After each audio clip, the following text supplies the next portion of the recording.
What's going on YouTube? Before we go any further, make sure you hit that like button, smash that subscribe button, because all the real ones is subscribe to this channel right here. If you're a real one, then you gotta subscribe. It's only right. Let's go. What's happening YouTube? Another wild situation for you guys. Another wild story for sure. This story is in regards to Northern California hip hop, rap, right? The Bay Area, to be specific. Jay Diggs. If you guys don't know who Jay Diggs is, I suggest you just look him up yourself. He's one of Mac Dre's, the late, great Mac Dre, one of his best friends. He took the forefront when Mac Dre passed away in carrying the torch. And while there was, a lot of you guys may have known, there was, there still is, a Thiz Latin, which is the Latino sub-faction of Mac Dre's label, Thiz Entertainment. The Latino side of it, Mac Dre started it with Tone Loc and Go Toes, I believe, and which was Thiz Latin. All right, little history right there for you guys, real quick. The reason why that's important is because Jay Diggs, who took over after Mac Dre passed away, was gunned down. Right, Jay Diggs found talent. He found a Latino talent, an artist, a rapper who supposedly had bars. He wanted to sign to the label.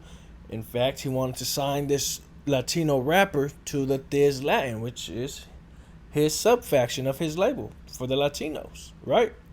Well, there was a small problem that occurred. The individual that he wanted to sign was a Sureno, was a Southsider, I believe from Vallejo. Some say he wasn't from Vallejo, he was from a different part of the Bay. Some say he wasn't even from the Bay. But, in fact, he did want to sign a Sureno rapper to Thiz Latin. And I got homies that were from Thiz Latin, Hayward Thiz Latin, Thiz Latin 209. You know, the list goes on, bro. They were popping at one point. They had a huge movement going on back in the days, and it was big, right? And it was being forefronted by Go Toes, Tone Loc, and numerous other artists. The list goes on. Some would look at it as a Norteño-based label.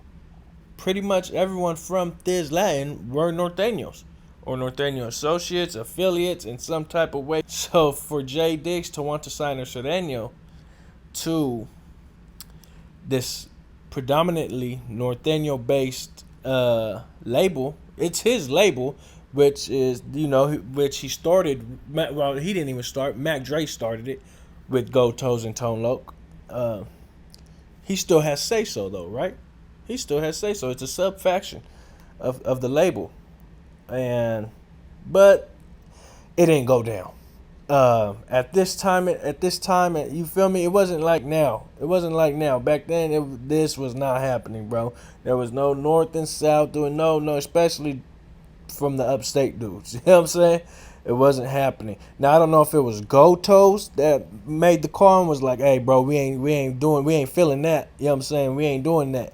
Or if it was Tone Loc, or if it was maybe just the artist that they had on the label who gave them pushback for it.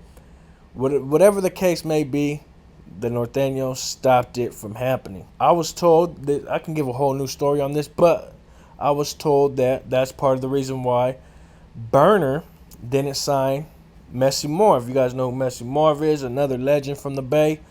When Messy Marv got out of prison about 3-4 years ago, maybe longer now, Burner wanted to sign him to a record deal. Jay Diggs put his foot down, said no. And the reason why Jay Diggs was able to do that was because, again, I can go into a whole new video about this. Let me know if you guys want that story. Is because you guys know Burner is heavily associated with the Norteños. You know what I'm saying? Jay Diggs is tied in with the Norteños not only because of the streets, but because of the label Thiz Latin. So pretty much, long story short, without going into too much detail, Jay Diggs said, "Hey, remember back in the day when y'all didn't want me to sign that Southsider?" Jay Diggs tapped into the Norteños without even tapping into Burner.